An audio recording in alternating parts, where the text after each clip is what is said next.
The church doors slammed open so hard the sound echoed through the entire hall. Every head turned.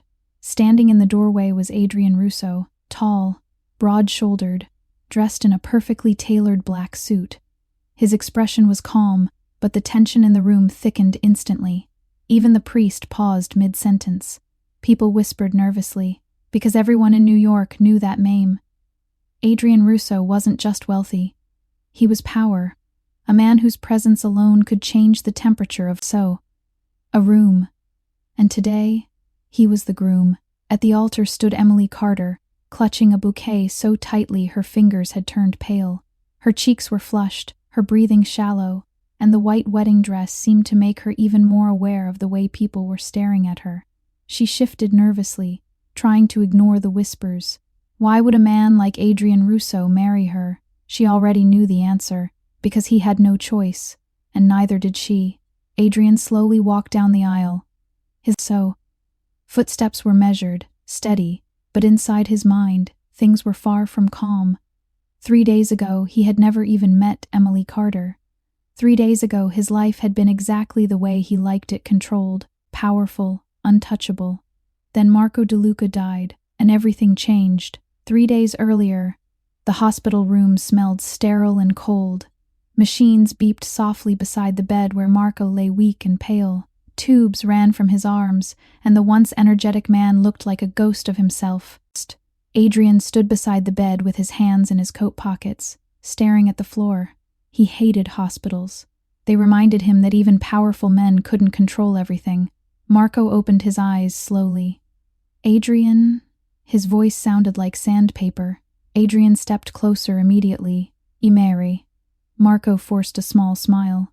You still look like you're about to punch someone. Adrian almost smiled. That's because you dragged me into a hospital. Marco coughed weakly, then took a shaky breath. Listen carefully. Don't talk like that. But Marco shook his head. We both know how this ends. Silence filled the room for a moment. Then Marco spoke again. My cousin, Emily. Adrian frowned slightly. Vol? Marco chuckled faintly. Exactly. You've never noticed her. Adrian crossed his arms. And why should I? Marco looked straight at him. Because she's the only family I have left. Adrian waited, sensing where this conversation might be going and already hating it. Marco continued slowly. She raised me after my parents died, took care of me when we had nothing, worked 2 jobs just so I could finish school. Adrian stayed quiet. Marco swallowed painfully. She's kind, Adrian. Toolkind. That's not a crime. In our world, it is. Adrian knew that was true. Kind people didn't survive around organized crime. They became targets. Marco's breathing grew heavier. My enemies, they know about her. Adrian's eyes darkened. That's why. We'll move her somewhere safe. Marco shook his head. That won't work. Why not? Because I'm dying. The words hung in the air.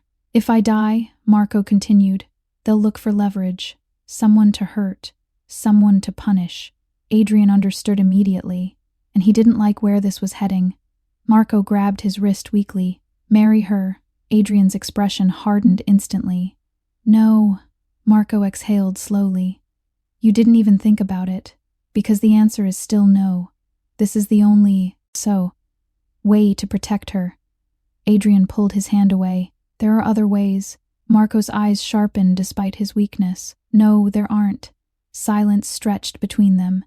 Adrian turned toward the window, staring out at the gray New York skyline. You're asking me to marry someone I've never met. I'm asking you to protect the only person who ever protected me. Adrian didn't reply. Marco spoke again, quieter this time. You owe me. That sentence hit harder than any threat. 10 years earlier, during a violent ambush in Brooklyn, a rival gang had opened fire on Adrian's car. Marco had pushed him out of the way. The bullet meant for Adrian had gone straight through Marco's shoulder. If Marco hadn't been there, Adrian would have died that night. Adrian closed his eyes briefly. You're using that now? He asked quietly. Marco's voice softened. No, I'm reminding you. Adrian finally looked at him. You're asking for my life. Marco shook his head weakly. No, I'm asking for hers. So. The first time Adrian hesitated. He had faced police raids, assassination attempts, and betrayals without blinking. But this felt different, because promises to dying men carried weight. Adrian exhaled slowly. Where is she? Marco smiled faintly. Outside. Adrian blinked. You brought her here? I had to. Adrian rubbed his temples. But Marco was already closing his eyes. Just meet her before you decide. Adrian sighed heavily and walked toward the door. In the hallway, young woman sat quietly on a chair, staring down at her hands. She looked up when Adrian approached. Her eyes widened immediately. Everyone knew who Adrian Russo was. Even people who had never met him recognized the aura of danger around him. Emily Carter quickly stood. Mr. Russo. Her voice was soft, almost nervous. Adrian studied her silently. She was shorter than he expected. Curvy, with soft features and warm brown eyes. Her dark hair was tied in a loose ponytail, and her simple clothes, made her look completely out of place in the world Adrian lived in. She looked like someone who belonged in a quiet neighborhood bakery, not the violent shadows of organized crime. You're Emily? Adrian asked. She nodded. Yes, Marco says you raised him. Emily smiled faintly. Hey, exagratis. Adrian folded his arms. Do you know what he asked me to do? Her smile faded. Yes. And you're okay with that? Emily hesitated. Then she said quietly, No. Adrian raised an eyebrow. But I trust, so. Marco. That answer surprised him.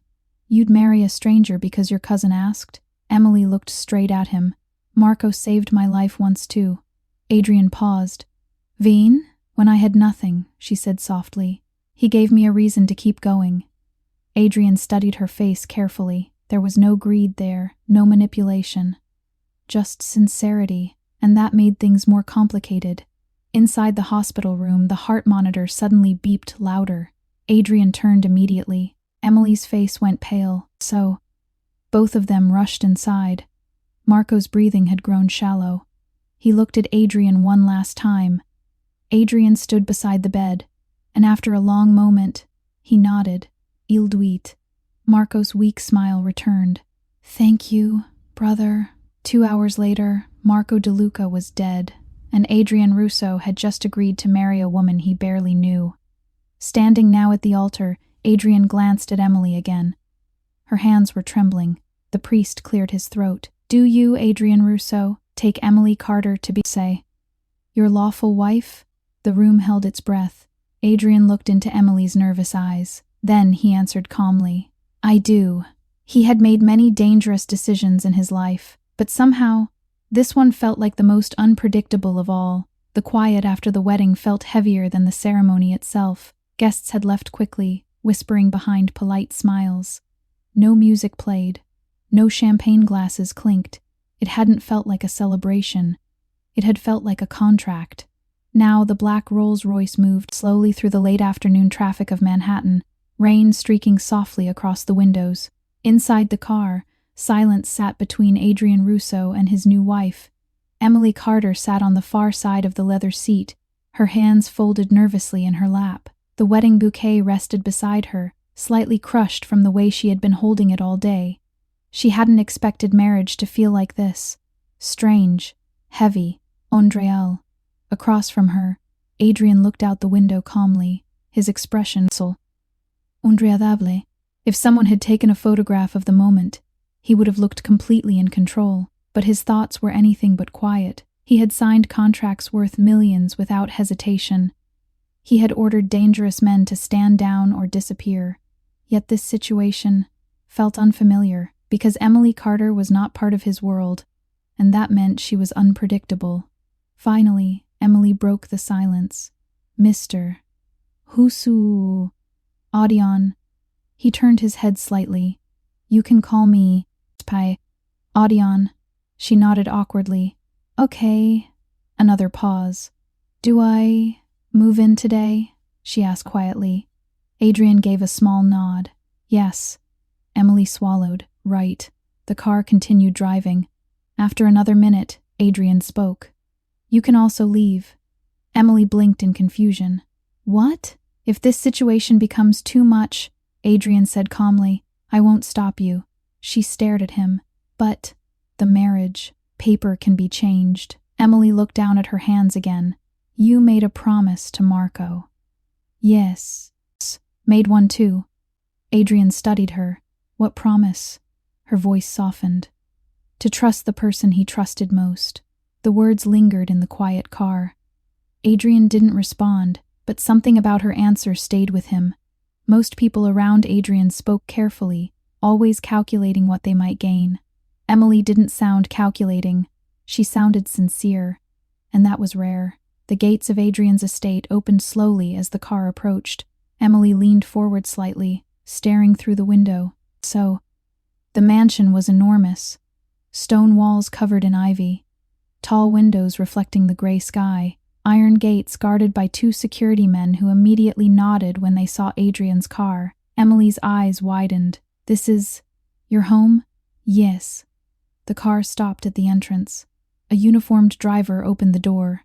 Emily stepped out first, looking around nervously. The property felt more like a fortress than a house. Security cameras lined the edges of the building. 2 more guards stood discreetly near the entrance. Adrian stepped out beside her. You'll get used to it. Emily gave a small, uncertain smile. I hope so. Inside, the mansion was even more overwhelming. Marble floors stretched across the hallway. A massive chandelier hung from the ceiling. Paintings lined the walls like a private museum. Emily turned slowly, trying to take it all in. This place is incredible. Adrian removed his jacket calmly. It's quiet. Emily laughed softly. That's not the word I would have used. He glanced at her. Give it a few days. A woman in her 60s approached from the hallway. Her gray hair was neatly tied back, and her expression softened the moment she saw Adrian. Welcome home, Mr. Husu. This is Emily, Adrian said simply. The woman immediately smiled warmly. Of course. I'm Maria Alvarez, the house manager. Emily relaxed slightly at the kindness in Maria's voice. It's nice to meet you. Maria nodded. Your room is ready. Mr. Russo had the West Wing prepared. Emily looked so confused. The West Wing? Adrian answered casually. It's quieter. Maria gestured politely. Come, dear. I'll show you. Emily hesitated, glancing back at Adrian. He gave a small nod. Go ahead. As she followed Maria upstairs, Adrian remained in the foyer. A man in a dark suit approached him quietly. Victor Salazar, head of Adrian's security team, boss. Adrian didn't look at him yet. Talk. Victor's voice stayed low. Marco's death spread faster than expected. Adrian's expression hardened slightly. Any movement? Victor nodded. 2 rival crews have already been asking questions. About what? Victor hesitated. About the cousin. Adrian's jaw tightened. Emily. Yes. Adrian finally turned toward him. Have they found her? Not yet. Adrian glanced toward the staircase where Emily had disappeared. That changes today. Victor understood immediately. We'll increase security. Double it. Victor nodded. Adrian added quietly, no one gets close to her. Meanwhile, walked slowly through the upper hallway. Her footsteps echoed lightly against the polished floor. Maria opened a large bedroom door. This will be yours. Emily stepped inside and gasped. The room looked like something from a luxury hotel. Huge bed, soft lighting, large windows overlooking the gardens. She walked slowly toward the window. You live here too? She asked Maria. Maria smiled. Oh no, dear. I have a small apartment on the property. Emily turned back. Does Adrian live here alone? Maria hesitated. Yes. Emily nodded thoughtfully. He must get lonely. Maria chuckled softly. You'd be surprised. Emily sat carefully on the edge of the bed. Her life 3 days ago had been simple. Small apartment, teaching job at a community arts center, quiet routine. Now she was living in a mansion, married to one of the most powerful men in New York. It felt surreal. Maria watched her kindly. Don't worry, Mr. Russo may look intimidating, but he's a good man. Emily smiled slightly. So, Marco used to say the same thing. Later that evening, Adrian sat alone in his office. The room was dim except for the desk lamp. Stacks of documents covered the table, but his attention wasn't on them. Instead, he stared at a photo frame. A picture of him and Marco taken 10 years earlier. Both younger, laughing, alive. Adrian poured himself a glass of whiskey. Then the office door knocked softly. He looked up. Emily stood in the doorway. She had changed into a simple sweater and jeans. Her hair loose now. Sorry, she said nervously. I didn't mean to interrupt. You're not. She stepped inside slowly. I just wanted to say, thank you. For what? For keeping your promise. Adrian leaned back in his chair. You didn't ask for this marriage either. Emily nodded. True. She looked around the office. So, what happens now? Adrian raised an eyebrow. Meaning? Are we supposed to pretend this is a normal marriage? Adrian considered the question carefully. Then he answered, honestly, I don't know. Emily surprised him by smiling. Well, that makes two of us. There was something disarming about her honesty. She didn't act impressed by his wealth. She didn't act afraid of his power. She just acted normal, and Adrian wasn't used to normal. Emily glanced at the photo on his desk. That's Marco. Yes. She walked closer. He always looked happiest when he was with you. Adrian's voice grew quieter. He saved my life. Emily nodded softly. I know. Adrian looked at her in surprise. He told you? Once. She looked at the photo again. He said you were the most loyal man he had ever known. Adrian didn't answer. Emily turned toward him. I think he was right. And for the second time that day, Adrian Russo found himself slightly unsettled by the quiet sincerity in Emily Carter's voice. He had married her to protect her, but he was beginning to realize something strange. She might change more in his life than he expected, and neither of them knew yet how dangerous that would become. The gunshot echoed across the quiet garden before anyone could react. A sharp crack split the night air. The glass lantern beside the stone pathway exploded into fragments. Emily froze. For a single second, she didn't understand what had happened. Then strong hands suddenly grabbed her arm. Down! Adrian's voice was sharp and commanding as he pulled her behind a marble pillar near the balcony. Another shot rang out. A bullet struck the stone railing above them, scattering dust. Emily's heart slammed against her ribs. What is happening? Adrian didn't answer immediately. His eyes scanned the darkness beyond the garden with the cold focus of a man who had survived dozens of ambushes. Inside the house, alarms suddenly blared. Red lights flashed along the hallways. Footsteps thundered as Adrian's security team rushed into position. Victor's voice crackled through Adrian's earpiece. Boss, shooter spotted near the east wall. Adrian's jaw tightened. Take him alive. Emily stared at him in disbelief. You're giving orders right now? Adrian looked at her calmly. Yes. Another gunshot echoed, followed by shouting. Then silence. Victor's voice returned through the earpiece. Shooter down. One suspect in custody. Adrian exhaled slowly. The immediate danger was over. He turned back toward Emily. She was pale, breathing hard, still crouched beside him. Are you hurt? She shook her head quickly. No, I think I'm okay. Adrian helped her stand, but her hands were trembling badly. Adrian noticed. You shouldn't have been outside alone. Emily stared at him. I was sitting in the garden. Yes, that's a normal thing people do. Adrian didn't respond, because in his world, nothing was normal. Inside the mansion, Victor stood in the security room with 2 guards. A man sat tied to a chair in the center of the room. Blood trickled from a cut on his forehead, but he was conscious. Victor crossed his arms. Who sent you? The man stayed silent. Victor sighed. Wrong answer. He nodded to one of the guards. The guard leaned closer, his tone colder. You fired at the wife of Adrian Russo. The man's eyes widened slightly. Wife. Victor smiled faintly. Yes. The man swallowed nervously.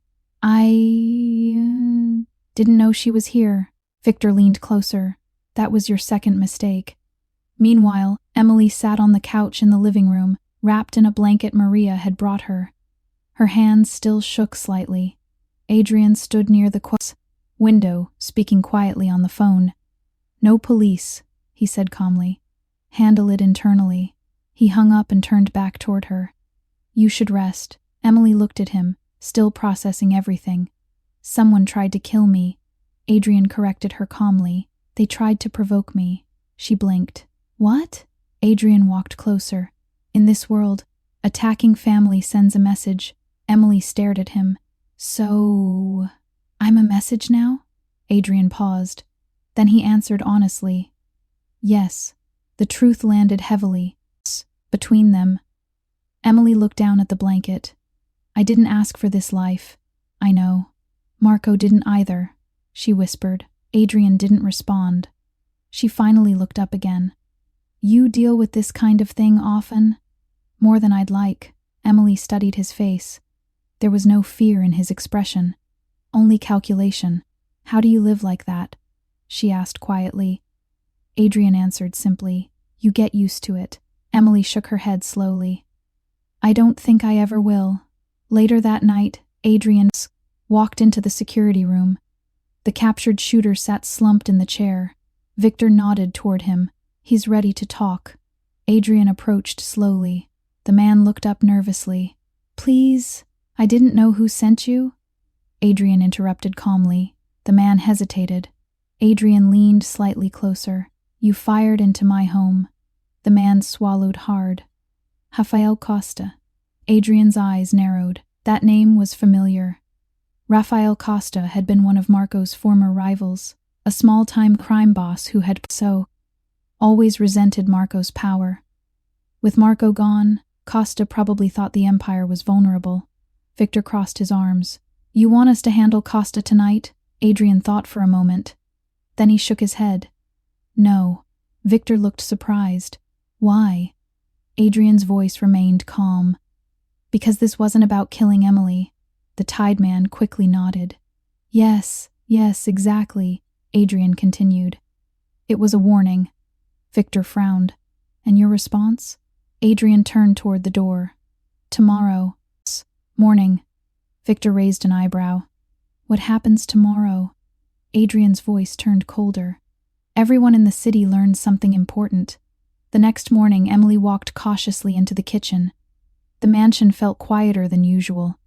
Maria stood by the stove cooking breakfast. Good morning, dear. Emily smiled weakly. Morning. Maria placed a plate in front of her. You should eat. Emily sat down slowly. Did Adrian sleep? Maria chuckled softly. Mr. Russo rarely sleeps when there's trouble. Emily nodded. That makes sense. Just then, Adrian walked into the kitchen. He looked perfectly composed, wearing a charcoal suit like nothing unusual had happened. Emily stared at him. You look fine. I am. She frowned. Someone tried to shoot me last night, and they failed. His tone was calm, but something in his eyes looked sharper than usual. Emily studied him. You're going somewhere. Yes. Is it dangerous? Adrian didn't lie. Yes. Emily hesitated. Because of me? Say. Adrian looked directly at her. No. Then why? His answer was simple. Because no one attacks my home and walks away.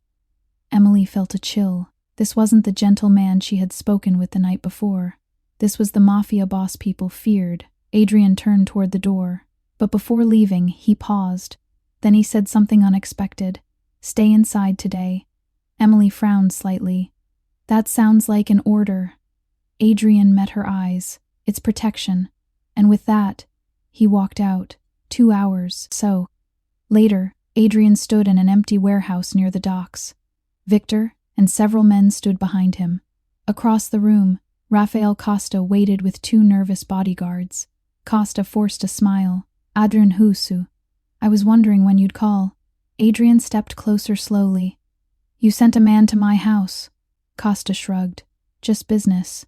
Adrian's eyes darkened slightly. You fired at my wife. Costa froze. Your wife? Adrian nodded once. Silence filled the warehouse.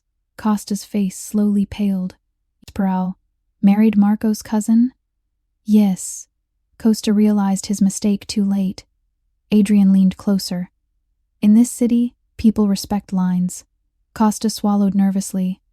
And I crossed one. Adrian nodded calmly. Yes. For a long moment, the room stayed silent. Then Adrian said quietly, "You don't get a second warning." Costa nodded quickly. "You won't hear from me again." Adrian turned and walked away without another word. Victor followed him outside. "Boss, that was it?" Adrian got into the car. "Say." Victor frowned slightly. "No punishment?" Adrian looked out the window thoughtfully. He already learned the lesson. Victor started the engine. "What lesson?" Adrian answered quietly, "That Emily Carter isn't a weakness." His gaze hardened slightly. "Chess untouchable." But Adrian didn't realize yet. Emily Carter wasn't just changing his enemy's behavior. She was slowly changing him. And the biggest storm in his life was still coming. The mansion had never felt so quiet. Not the peaceful kind. Of quiet. The dangerous kind. The kind that made Adrian Russo uneasy. He stood in his office late at night, staring at the security monitor screens. Cameras showed every corner of the estate eights, gardens, hallways, entrances. Everything looked normal. Too normal. Across the house, Emily Carter sat alone in the living room with a sketchbook in her lap. She had started drawing again. Something she hadn't done in weeks. Her pencil moved slowly across the page, sketching the shape of the garden, outside the window. Drawing had always helped her calm down. But tonight, even that felt different. Because she could feel it. Something was coming. 3 days had passed since the warehouse confrontation with Rafael Costa. Adrian believed the message had been clear. No one touched Emily Carter, yet Victor had just delivered troubling news. Adrian's phone buzzed on the desk. He answered immediately. "Yes." Victor's voice sounded tense. "Boss, we have a problem." Adrian's expression hardened. "Talk." Costa disappeared. Adrian leaned back slowly. "Explain." "His men say he left the city this morning, and—" Victor hesitated. His accounts were emptied last night. Adrian's instincts sharpened instantly. "That means he didn't run." Victor exhaled slowly. "Exactly. Someone else had moved Costa. Or worse, someone had replaced him." Adrian's eyes drifted toward the hallway where Emily's room was located. His voice lowered. "Double the guards tonight. They're already doubled. Then, triple them." Victor didn't argue. "Yes, boss." Downstairs, Emily closed her sketchbook when she heard footsteps behind her. Adrian entered the room. She smiled softly. "You're still working?" "Always." Emily studied his face. Something looked different. Tighter, more alert. "Bad news?" she asked gently. Adrian considered lying. But Emily had a strange way of noticing things. Costa disappeared, her brows furrowed. "Is that bad?" "Yes." "Why?" Adrian sat down across from her. "Because men like Costa don't disappear quietly." Emily thought about that. "So someone stronger than him is involved?" Adrian nodded slightly. Emily looked down at her sketchbook. "Is this about me again?" Adrian didn't answer immediately. Then he said honestly, "Everything is about leverage in my world." Emily closed the sketchbook slowly. "I hate that word." "Why?" "Because it makes people sound like objects." Adrian studied her. "That's how criminals think." Emily met his eyes. "But you're not just a criminal." The room went quiet. Adrian had heard many descriptions of himself over the years. Boss, kingpin, dangerous, monster. But never that. He looked away slightly. "You don't know me well enough to say that." Emily's voice softened. "I know enough." Adrian didn't respond, because part of him wanted to believe her, and that was dangerous. Later that night, Adrian walked through the garden alone. Security lights illuminated the pathways. Victor approached from the gate. "New information." "Say." Adrian waited. Victor handed him a small file. Costa's body was found. Adrian's eyes narrowed slightly. "Where?" "New Jersey." "And?" Victor hesitated. "Execution style." Adrian opened the file. The report was short. Professional hit. Clean. Precise. Not Costa's usual sloppy rivals. This was someone organized, someone powerful. Adrian closed the file slowly. Who benefits from Costa disappearing? Victor already knew the answer. One man. Adrian said the name quietly, Leonardo Bianchi. So. Victor nodded grimly. Bianchi was an old rival family leader. Cold, strategic, passion. Unlike Costa, Bianchi didn't send warnings. He planned wars. Victor spoke carefully. If Bianchi is involved, this could get serious. Adrian's gaze drifted toward the mansion, toward Emily's window upstairs. It already is. Inside her room, Emily stood by the window watching the moonlit garden. She could see Adrian and Victor talking near the fountain. Even from a distance, Adrian's posture looked different. So, tonight, tenser, heavier. Something was clearly wrong. A quiet knock came at her door. "Come in," she said. Maria stepped inside. "Can't sleep?" Emily smiled weakly. "Not really." Maria walked over. "You're worried." Emily sighed. "Is it always like this here?" Maria chuckled softly. "Uswaji wars." Emily blinked. That wasn't comforting. Maria smiled kindly. "But Mr. Russo has survived everything so far." Emily looked out the window again. "That's what scares me." Maria tilted her head. "Why?" "Why?" Emily's voice grew quieter. "Because now I'm part of the things trying to hurt him." Maria studied her carefully. "You think you're his weakness?" Emily nodded. Maria surprised her by shaking her head. "No." Emily frowned. "Then what am I?" Maria smiled gently. "You're the only reason he might finally have something to protect, instead of just something to control." Emily looked confused, but those words stayed with her. The next morning, Adrian received a message. A simple envelope, delivered by courier. No return address. Victor scanned it first. Clean. Adrian opened it. Inside was a single photograph. Emily, standing in the garden, taken from outside the estate walls. Victor's face darkened. "They're watching." Adrian flipped the photo over. A message was written on the back. "Every king has a weakness." Victor swore under his breath. "That's Bianchi." Adrian stared at the photo quietly. His expression became colder than Victor had ever seen. Because this wasn't just a threat. It was a declaration. A war announcement. Victor spoke carefully. "What do you want to do?" Adrian folded the photograph slowly. Then he gave an answer that surprised even himself. "We move Emilie." Victor blinked. "Move her where?" Adrian looked toward the hallway where Emily was laughing with Maria in the kitchen. "For the first time in my life," Adrian said quietly, "I have something worth protecting." Victor studied him. "And if Bianchi keeps coming?" Adrian's eyes hardened with deadly calm. "Then I end him." But even Adrian Russo didn't realize yet. The real turning point in this war wouldn't come from violence. It would come from Emily. Because the quiet, kind woman everyone underestimated was about to make a choice that would change everything.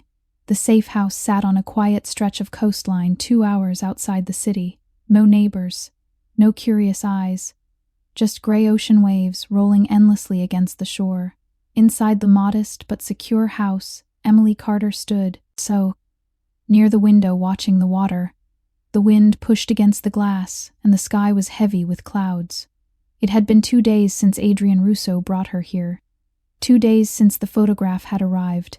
2 days since she realized that simply being married to Adrian had turned her into a target. Behind her, Adrian stood near the kitchen counter, speaking quietly with Victor Salazar over the phone. "Yes," Adrian said calmly. "Keep the city quiet. No retaliation yet." Victor sounded frustrated.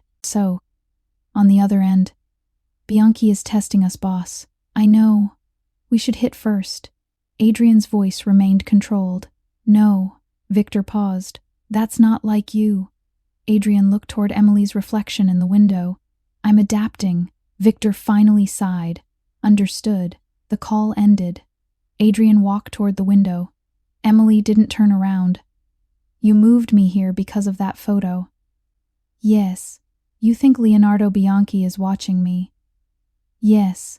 She folded her arms quietly. "Then running won't solve anything." Adrian frowned slightly. "I'm not running. You relocated your wife to a secret house by the ocean. She finally turned toward him. That sounds like running. Adrian studied her expression. Most people would be terrified in her situation, but Emily looked thoughtful, not afraid. You're not angry, Adrian said. Emily shrugged lightly. I married a Mafia boss. I expected complications. Adrian almost smiled at that. But her next question caught him off guard. Why haven't you, attacked Bianchi yet? Adrian leaned against the counter. Because that's what he wants. Emily raised an eyebrow. Explain.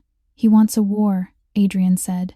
A loud one. Violence, chaos, retaliation. That gives him justification to bring in allies. Emily nodded slowly. So you're waiting? Yes. For what? Adrian's voice softened slightly.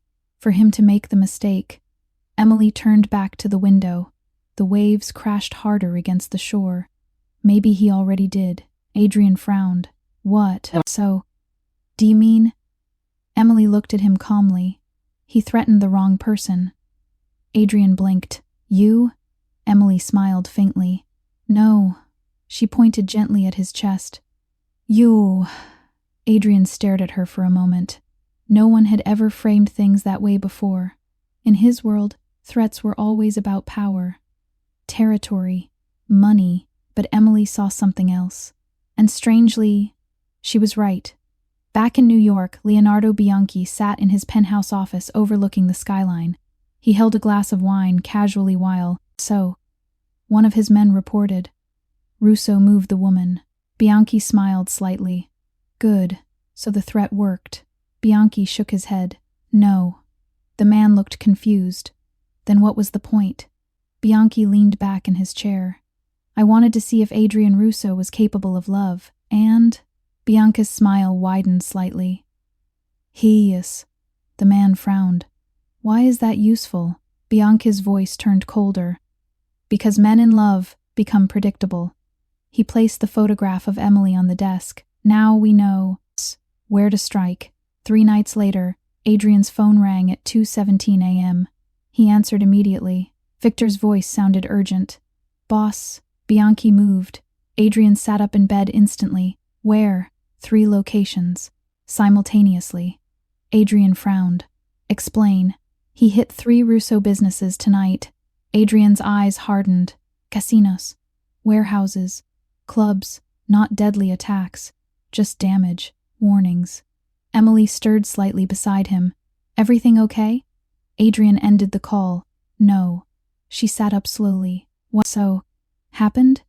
Adrian walked to the window. Bianchi declared war. Emily was quiet for a moment. Then she asked softly, what happens now? Adrian turned toward her. Now, the old version of Adrian Russo would have answered easily. Retaliation. Violence. Fear. But something had changed. Emily had changed it. We finished this, Adrian said, but not his way. 2 days later, something unexpected happened. Adrian Russo requested a meeting, publicly. With Leonardo Bianchi. The location was neutral, territory. A private restaurant closed for the afternoon. Victor frowned as they arrived. This could be a trap. Adrian stepped out of the car calmly, probably. Inside the restaurant, Bianchi waited alone at a table. He smiled when Adrian approached. Adrian Russo, Leonardo Bianchi.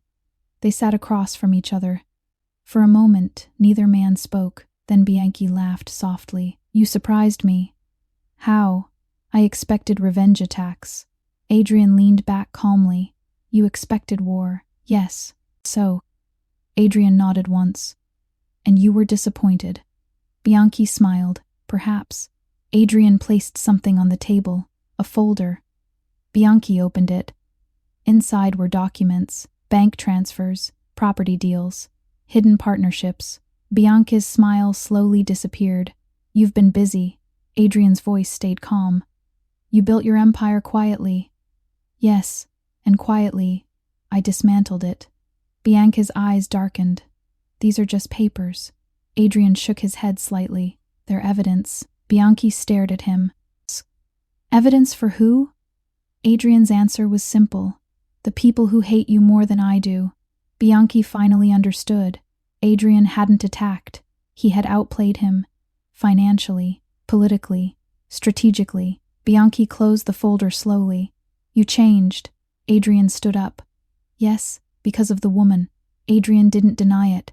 Because I finally realized something. What? Adrian looked directly at him. Winning doesn't always require destruction. Then he walked out, and just like that, the war, ended before it truly began. That evening, Adrian returned to the coastal house. Emily sat on the porch reading a book. She looked up as he approached. How did the meeting go? Adrian sat beside her. It's over. She blinked. Just like that? Yes. Emily smiled softly. I knew you'd find another way. Adrian studied her face in the fading sunset. You changed me. Emily laughed gently. I doubt that. Adrian shook his head. No. He took her hand. I built my life on control, power, fear. She squeezed his fingers. And now? Adrian looked at the ocean. Now I have something stronger. Emily tilted her head. What's that? Adrian smiled quietly. Yo. For the first time since the strange wedding day, their marriage didn't feel like a promise made for someone else. It felt real, and Adrian Russo finally understood something he had never expected. Love could change even the most powerful men, and sometimes the most dangerous mafia boss in the city could be saved by the person everyone underestimated. A quiet, kind, chubby woman with a brave heart, the woman he had been forced to marry, the woman he never saw coming. If this story touched your heart, subscribe to Cinematic Mafia Love for more powerful stories like this. Your support keeps these stories alive.